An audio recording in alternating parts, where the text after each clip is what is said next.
What's going on, guys, and welcome back. So today is May 11th, and we are still in the middle of the COVID pandemic. Hopefully, things are getting a little bit better in your country. Maybe some things are opening up. Back in my own country, America, some things are opening up, but there's also protests and all this crazy stuff. So, anyway, the point here is for us to give out some of our information for free to our TOEFL audience here on YouTube, and I'm really excited to do that today. Again, you're not in control of the world and the news. It's out of your control, but you are in control of your mind and how you spend your time. So let's put it to some good use and let's talk about TOEFL reading. Whoa, exciting. And this is a really exciting topic. We're going to talk about using paragraph structure to eliminate choices. Ooh. All right, well, so let's get into it. And about me, my name's Josh. I've been teaching English for a while and teaching TOEFL for 6 years now. And I like to write articles and make videos about TOEFL and it's just about English learning in general. So that's me, and I am here for my site, TST Prep. And our lesson goals today, this is what we want to learn, is that you want to eliminate answer choices through a deeper understanding of academic paragraph structure, and you're going to know exactly where to look to spot general statements and specific details within a paragraph. I know that doesn't sound very exciting, but by understanding the structure of a paragraph, you're going to be able to find answers faster and eliminate choices faster. So this is actually going to be really, really helpful. So I know it sounds a little like, what are you talking about? I'm going to explain it, and it's going to make a lot more sense.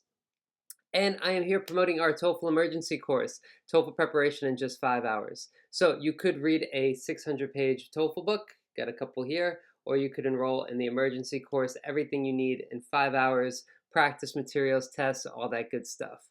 And yeah, so that's us, TST Prep. We help you get your TOEFL score as quickly and easily as possible.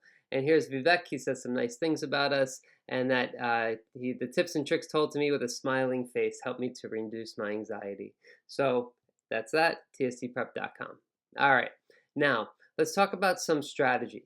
Now, the first thing is a bit of a review from what I've talked about before, and this is about skimming the passage. So if you remember for the TOEFL reading, you don't really have enough time to read everything very carefully. So one strategy I often recommend to students is to skim. And skimming is basically reading the first sentence of each paragraph. So you focus on the title, the first sentence of each paragraph, and the last sentence of the introduction to help you get a kind of general idea of what the passage is about. This will help you kind of become more active in your reading and help you make guesses about what answers might be correct, what answers might be incorrect, and what is important in the passage. So just to give you an idea, that's one thing that we talk about is skimming. But this is for the whole passage. So what we're going to do today is we're going to focus in a little bit deeper and go towards the paragraph. So the typical body paragraph structure, the first sentence is the topic sentence, and that introduces the main idea. And so that's basically what the skimming strategy is doing. It's looking at the main idea of each paragraph. Now, what about the second, third, fourth, fifth, sixth, seventh, eighth, whatever, and the last sentence? What are those things doing in the body? So body paragraphs follow a specific structure, especially in academic writing. So this is an academic test, the TOEFL. Academic means something you would see in college or university. So these are things that you will see in the paragraph. This is how the paragraphs should be structured. Let me go through this with you. So the first sentence is the topic sentence, introduces the main idea. And the second sentence should make the main idea more specific, get a little bit closer to some more details. And then the third to sixth sentence will add details and examples to help explain the main idea. And then the last sentence is either going to be a summary of the main idea again, or it's going to be something that transitions to the next paragraph. So this is a common way to structure a body paragraph in academic writing. It's because they're trying to teach you something new. And to teach you something new, they have to be general and get more specific. Let me show you an example here. This is a pretty simple example, and this is just from my own life. So I'm going to show you how this will look. This is not a TOEFL style. This is just my own idea here. So the first sentence, topic sentence. My childhood wasn't much different from others. I grew up in Valley Stream, a suburb of New York City. So, general, childhood, let's get a little more specific. My childhood in New York City, or Valley Stream around New York City. And here's the third to sixth sentence that gives more details and examples. My family would eat dinner together, go to church on Sundays, and take road trips in the summer to meet distant relatives. The grades I received were average, and I spent most of my time hanging out with friends, chasing girls, and playing sports. So, my childhood was pretty general. More specific, I grew up in this certain place. And then what did I do? Here are some details and examples of what I did in my childhood. Summary to finish up. Things changed, however, when I moved away from home and started college. So then I transitioned. So probably, what's the next paragraph going to be about? Based on this last sentence, things changed, however, when I moved away from home and started college. That last sentence, what do you think is going to come after that? What's the next paragraph? What do you think? Good answer. Of course, I don't know what you said, but probably it's about me going to college, and then that's the next paragraph. Okay, so that's the basic structure. So here's a pro tip. This is how it gets more useful for you taking the TOEFL. If a statement sounds general, it's probably located in the beginning of the paragraph. Again, so if something sounds general, sounds basic, it's probably in the beginning of the paragraph. If the statement contains specific details, it's probably later in the paragraph. So I'll say this again. General statements are usually the introduction or conclusion, but probably the introduction, that area up there. And the details should be in the middle of the paragraph. Probably not the last sentence, probably not the conclusion, but in the middle. That's where you're going to find details. So if you're looking for general information, look in the beginning, details in the middle. Okay. Let's look at a TOEFL example here. Well, this is our own TOEFL test at TST Prep, and this one is about altruistic behavior. So let me read this a little bit. The first sentence highlighted in yellow, topic sentence. There has been much discussion over why altruistic behaviors exist. Okay, so what's the main idea? It's about why altruistic behavior exists. Let's make it more specific. Do these behaviors lead to overall evolutionary advantages for their species? Do they help the altruistic individual pass on its own genes? One explanation for altruistic type of behavior is found in the genetics of natural selection. So they're making this more specific, and they're talking about explanations for altruistic behavior. And in this case, maybe it's something to do with the genetics of natural selection. So that's specifying the main idea. Now notice that that's not just one sentence. That's not just the second sentence, but it's the second, third, fourth sentence, so a couple of them. So this isn't an exact science. It's not like all the time it's the first. Well, it should be the first most of the time. All the time it's the second sentence. All the time it's the third and sixth. Most of the time. This is just a general idea to help you figure out where something should be located in the paragraph. And the third to sixth sentence is highlighted in blue. And that's not third to sixth. This is more like, let's see, 1, 2, 3, 4. This is fifth to eighth or something like that. Provides additional details and examples to explain the main idea. So again, the main idea is, why does altruistic behavior exist? Let's make it more specific. Is that one explanation is that it's found in the genetics of natural selection. Okay, so natural selection genetics, that might be why altruistic behavior exists. Let's look into the details. In the 1976 book, The Selfish Gene, scientist Richard Dawkins attempted to explain many seemingly altruistic behaviors from the viewpoint of the gene itself. Although a gene obviously cannot be selfish in the human sense, it may appear that way if the sacrifice of an individual benefits, and I'm going to keep going and going and going. So this is an explanation from Richard Dawkins' book that helps explain why altruistic behavior exists. Okay, so that's providing details and examples. And then the last sentence either sums up or transitions. Selfish gene theory has been controversial over the years and is still discussed among scientists in related fields. So that sounds like a summary. Could also be a transition to maybe there's other related fields outside of biology that they're going to talk about in the next paragraph. But that's basically a summary of what was just said there. So hopefully you can see that. Let's look at another example. And this one is going to be from history, so not from science.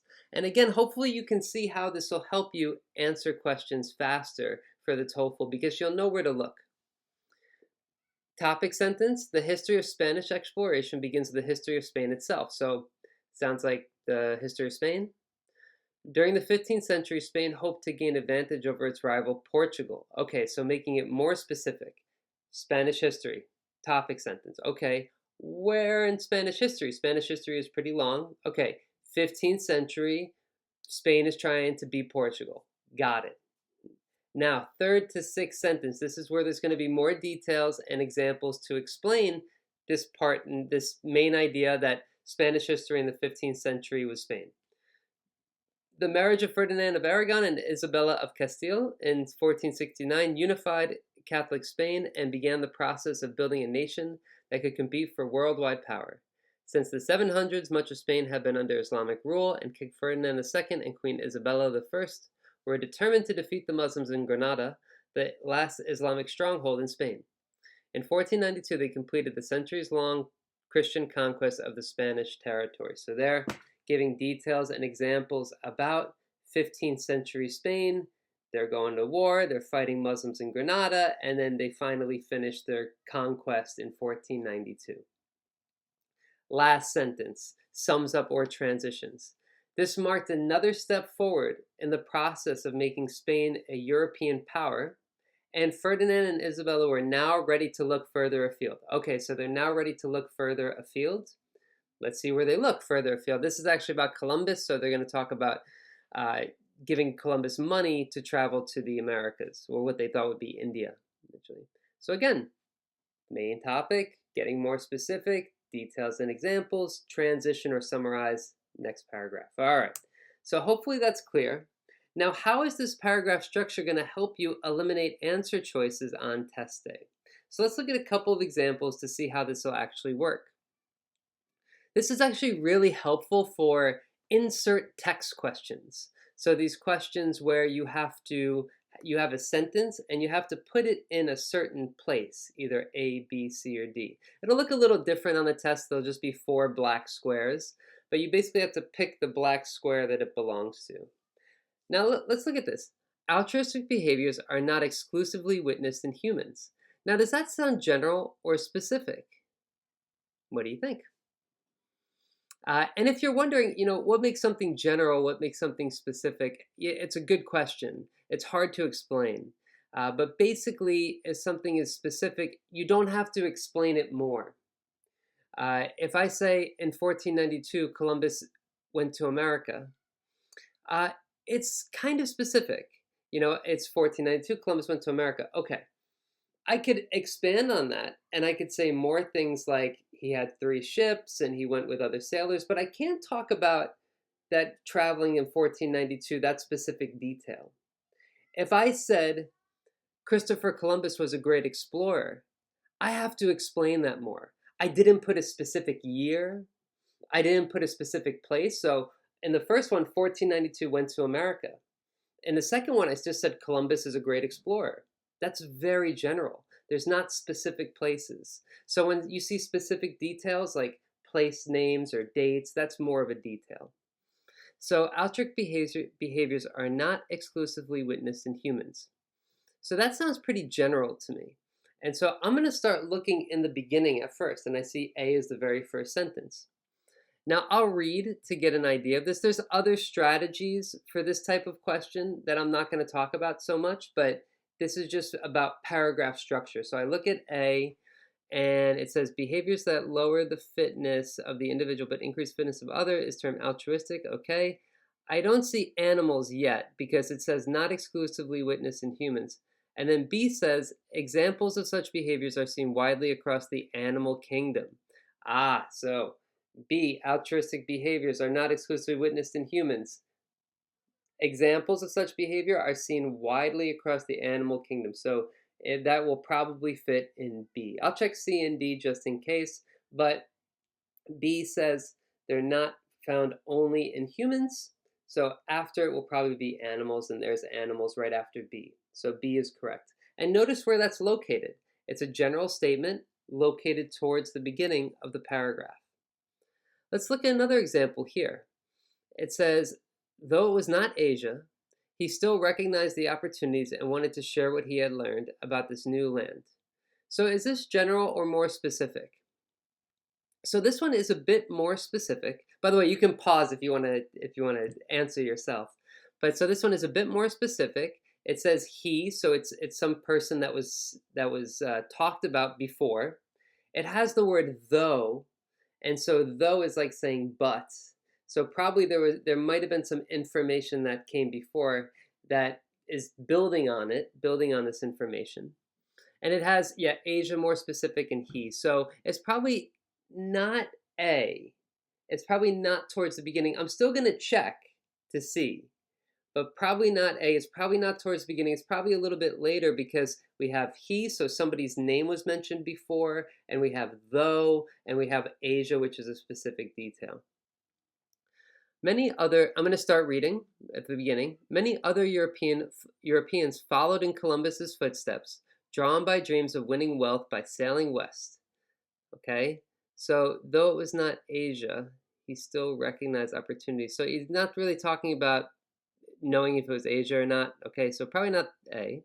Another Italian, Amerigo Vespucci, sailing for the Portuguese crown, explored the South American coastline between 1499 and 1502. Though it was not Asia, he still recognized the opportunities and wanted to share what he had learned. Unlike Columbus, he realized that the Americas were not part of Asia, but lands unknown to Europeans. So I don't think it's B. C is a pretty good guess because this sentence says he knew it wasn't America and they were not part of Asia, but lands unknown to Europeans. And then that sentence says, though it was not Asia. So it's probably C. And it said he wanted to share what he had learned about this new land. If you look at after C, it says Vespucci's widely published accounts of his voyages. So that's publishing accounts, that's sharing what he had learned. So C is the best answer here. And again, it's towards the end because I have these details here. So use this information about paragraph structure to help you find information. Let's look at one more here. This is just a single sentence. This is a factual information question. According to paragraph 1, what did transcendentalists do? Okay, so pretty general. Let's see, they overreacted towards those who acted the same as everyone else. They protested the government for greater nonconformity. They celebrated individualism and they wrote articles in favor. Okay, so I look here, and what did they do? That sounds pretty general, so I'm going to start in the beginning. A new intellectual movement known as transcendentalism began to grow. Oh, so I look in the beginning, and I see that what they're doing is they are defining transcendentalism. They're saying, what does this mean? So this question is asking, what did they do? What did these people do? The beginning of this sentence, of this paragraph, is talking about what it means. So I know I have to look a little further to see what they did. And I'm going to start looking where the blue and green part is. I'm going to start with the blue. So transcendentalists were critical of mainstream American culture. Okay. And they reacted against the age they lived in where people were encouraged to act the same as others and argued for greater individualism against conformity. Okay, so they wanted individualism. So I see A, they overreacted towards those who acted the same way. So overreact is the wrong word here. They say they reacted. Overreact is to like get too angry about something. So A is the wrong word choice, so that's going to be wrong. B, they protested the government for greater nonconformity. I don't see anything about protests. I'll have to keep reading. C, they celebrated individualism. That looks good because they actually say that, is that they encouraged people to act and they argued for greater individualism. So C looks good. And D, they wrote articles in favor of a more rational culture. I don't see that, so I'm going to have to keep reading. And I keep reading. I don't see anything about articles, so I'm going to eliminate D, and then C is going to be the best answer. But I knew a kind of idea of where to look because the beginning said, this is what transcendentalism is. The question is, what did transcendentalists do? So I know that'll have to come a bit later. And so it helped me find the answer there. It'll be really helpful for insert text questions, but also for any of the questions. It really will help you understand what is being taught and what's important. So remember, the first sentence is topic, main idea. It's pretty general. Gets more specific in the second sentence. Third to sixth sentence is details and examples. And the last one is either a summary or a transition to the next paragraph. And so hopefully you found that helpful. Again, check out tsdprep.com, our TOEFL emergency course. We help you get your TOEFL score as quickly and easily as possible. But thank you guys so much for staying, and stay safe. There's 1,000 other things you'd be doing on the internet besides being here learning about TOEFL. So be proud of yourself. I'm proud of you. Thank you, and I'll see you in the next one. All right, take care, guys. Bye bye.